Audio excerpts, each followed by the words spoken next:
Big boss Malayalam season 7-ൽ ഇപ്പോൾ ലൈവിൽ ഒരു ടാസ്ക് നടക്കുകയുണ്ടായി. അതിൽ രേണുസുതിക്ക് അക്ബർ ഇട്ട പേരായിരുന്നു സെപ്റ്റിക് ടാങ്ക് എന്ന്.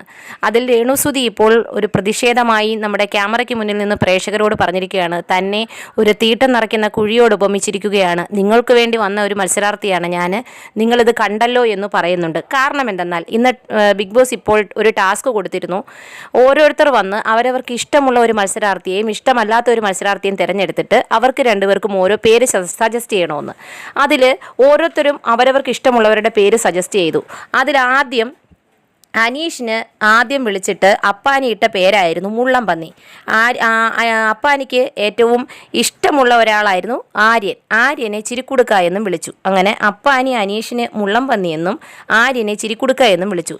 രഞ്ജിത്ത് വന്നിട്ട് പേരിട്ടിരുന്നത് ഇഷ്ടമല്ലാത്തത് റെന ഫാത്തിമയാണെന്നും അതിനെ ഡെലുലു എന്നും വിളിച്ചു. ഇഷ്ടമുള്ളത് ആദില നൂറയായിരുന്നു, അവരെ പൂമ്പാറ്റകളെന്ന് വിളിച്ചു. ബെന്നി വന്നിട്ട് ഇഷ്ടമല്ലാത്ത കണ്ടസ്റ്റൻ്റായിട്ട് അനീഷിനെ ചൊറിയമ്പുഴുവെന്നും ഇഷ്ടമുള്ളത് സരികയെ മാധുരി എന്നും വിളിച്ചു.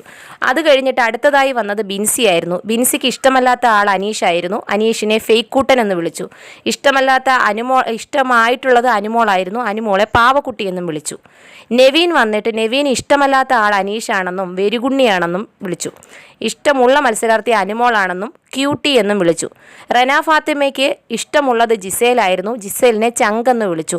ഇഷ്ടമല്ലാത്ത ആൾ ഒണിയലായിരുന്നു, അടുക്കള വീരനെന്ന് പേരുമിട്ടു. ആര്യൻ വന്നിട്ട് ഇഷ്ടമുള്ളത് അപ്പാനി ശരത്താണെന്നും അപ്പുക്കുട്ടി എന്ന് വിളിച്ചു. ഇഷ്ടമല്ലാത്തത് മുൻഷി രഞ്ജിത്താണെന്നും മുഷീനി എന്നും വിളിച്ചു. ഒണിയൽ വന്നിട്ട് ഇഷ്ടമല്ലാത്തത് അനീഷാണെന്നും റേഡിയോ എന്നും വിളിച്ചു. ഇഷ്ടമുള്ള ആളെ റെനായാണെന്നും സിർലാക്ക് എന്നും വിളിച്ചു. അക്ബർ വന്നിട്ട് ഇഷ്ടമല്ലാത്ത ആളെ രേണു ആണെന്നും രേണു സെപ്റ്റിക് ടാങ്ക് ആണെന്നും പറഞ്ഞു. അങ്ങനെ രേണുവിനെ സെപ്റ്റിക് ടാങ്ക് എന്ന് വിളിച്ചു. ഇഷ്ടമുള്ളത് ഒണിയൽ സാബു ആണെന്നും മിസ്റ്റർ പെർഫെക്റ്റ് എന്നും വിളിച്ചു. ഷാനവാസ് വന്നിട്ട് ഇഷ്ടമുള്ളത് രഞ്ജിത്താണെന്നും ഫ്രീക്കൻ എന്നും വിളിച്ചു. ഇഷ്ടമല്ലാത്ത ആൾ അക്ബർ ആണെന്നും ടുട്ടുമോനെന്നും വിളിച്ചു. അത് കഴിഞ്ഞ് അടുത്തതായി അഭിലാഷ് വന്നു. ഇഷ്ടമുള്ളത് ഒണിയൽ സാബു ആണെന്നും മച്ചാനെന്നും വിളിച്ചു. ഇഷ്ടമല്ലാത്തത് രഞ്ജിത്താണെന്നും ഇരുന്നലമൂരി എന്നും വിളിച്ചു. ശൈത്യ വന്നിട്ട് ഇഷ്ടമല്ലാത്തത് അനീഷാണെന്നും ടിൻറ്റുമോനെന്ന് വിളിച്ചു. ഇഷ്ടമുള്ളത് അനുമോളാണെന്നും പിങ്കി എന്ന് വിളിച്ചു. ശാരിക വന്നിട്ട് ഇഷ്ടമല്ലാത്തത് അനീഷാണെന്നും അട്ടർ വേസ്റ്റ് എന്നും വിളിച്ചു. ഇഷ്ടമുള്ളത് ആദില നൂറയാണെന്നും ബ്ലൂ ലെഗൂൺസ് എന്നും വിളിച്ചു. രേണുസുതി വന്നിട്ട് ഇഷ്ടമുള്ളത് ആദില നൂറയാണെന്നും മിട്ടു മിന്നു എന്നും വിളിച്ചു. ഇഷ്ടമല്ലാത്തത് അക്ബർ ആണെന്നും വേട്ടപ്പട്ടി എന്നും വിളിച്ചു. സരിക വന്നിട്ട് ഇഷ്ടമുള്ളത് മുൻഷി രഞ്ജിത്താണെന്നും ആക്റ്റീവ് എന്നും വിളിച്ചു. ഇഷ്ടമല്ലാത്തത് റെന ഫാത്തിമയാണെന്നും 2K കിഡ്സ് എന്നും വിളിച്ചു. അനുമോള് വന്ന് ഇഷ്ടമുള്ളത് നെവിനാണെന്നും ഉണ്ണിക്കുട്ടനെന്നും വിളിച്ചു. ഇഷ്ടമല്ലാത്തത് അക്ബർ ആണെന്നും പാഷാണത്തിൽ കൃമിയെന്നും വിളിച്ചു. അത് കഴിഞ്ഞിട്ട് ആദില നൂറ വന്ന് ഇഷ്ടമുള്ളത് ശരത്താണെന്നും അണ്ണാറക്കണ്ണനെന്നും വിളിച്ചു. ഇഷ്ടമല്ലാത്തത് അനീഷാണെന്നും മിസ്റ്റർ പെർഫെക്റ്റ് എന്നും മിസ്റ്റർ അപ്പി എന്നും വിളിച്ചു. അനീഷ് വന്നിട്ട് ഇഷ്ടമല്ലാത്തത് അനു ആണെന്നും ചതിയെത്തിയെന്നും വിളിച്ചു. ഇഷ്ടമുള്ളത് റെനയാണെന്നും പറഞ്ഞു. ആ പേര് ഞാൻ ശ്രദ്ധിച്ചില്ല. അതിലേറ്റവും കൂടുതൽ പേര് പറഞ്ഞിരുന്നത് ഏറ്റവും ഇഷ്ടമുള്ളത് അനുവിനെയും ആദില നൂറയാണെന്നും പറഞ്ഞു. ഏറ്റവും ഇഷ്ടമല്ലാത്തത് അനീഷിനെയാണെന്നും പറഞ്ഞു. അങ്ങനെ ഈ 3 പേരെയും വിളിച്ചിട്ട് നിങ്ങൾ ഇതിൽ ഇഷ്ടപ്പെട്ട പേര് സെലക്ട് ചെയ്യാൻ പറഞ്ഞു. അതിൽ അനീഷ് സ്വന്തമായിട്ട് ഇഷ്ടപ്പെട്ടെന്ന് പറഞ്ഞ് സെലക്ട് ചെയ്തത് മുള്ളംപന്നിയായിരുന്നു, അനു സെലക്ട് ചെയ്തത് പാവക്കുട്ടിയായിരുന്നു, ആദില നൂറ സെലക്ട് ചെയ്തത് പൂമ്പാറ്റകളായിരുന്നു. അങ്ങനെ ഈ 3 പേരിലാണ് ഇവർ 3 പേരും ഇപ്പോൾ അറിയപ്പെടുന്നത്.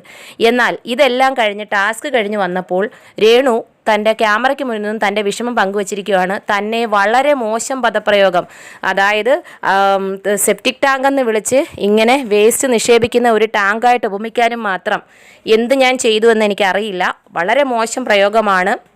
അതും മോശപ്പെട്ട രീതിയിൽ തന്നെയാണ് പുള്ളിക്കാരത്തി പുറത്തേക്ക് പറഞ്ഞത്. അപ്പോൾ ശാരിക വന്നിട്ട് പറഞ്ഞു, ഇതിലും വലിയ ആൾക്കാരെയൊക്കെ നേരിട്ടുള്ള ആളാണ് നീ, നിനക്ക് വേറെ ജോലിയില്ലേ ഈ കാര്യത്തിൽ? ഇതാ പറഞ്ഞ് ഞാൻ ബോൾഡാണ്, അതാണ് ഇതാണെന്നൊക്കെ പറയുന്നു. പക്ഷേ എന്തുകൊണ്ടാണ് അക്ബർ അത് പറഞ്ഞതെന്ന് അക്ബർ എടുത്തു പറയുന്നുണ്ട്. വേസ്റ്റുകൾ നിറയ്ക്കുന്ന ഒരു കുഴിയായിട്ടാണ് എനിക്ക് പൂർണ്ണമായും ഇവിടെ എനിക്ക് രേണുവിനെ തോന്നുന്നത് എന്നാണ് അക്ബർ ഖാൻ പറഞ്ഞത്. പക്ഷേ അതിൻ്റെ പ്രതിഷേധമായിട്ടാണോ വേട്ടപ്പട്ടി എന്ന് വിളിച്ചതും അറിയില്ല. എന്തായാലും ഇപ്പോൾ ലൈവിൽ നടന്ന സംഭവം ഇതാണ്.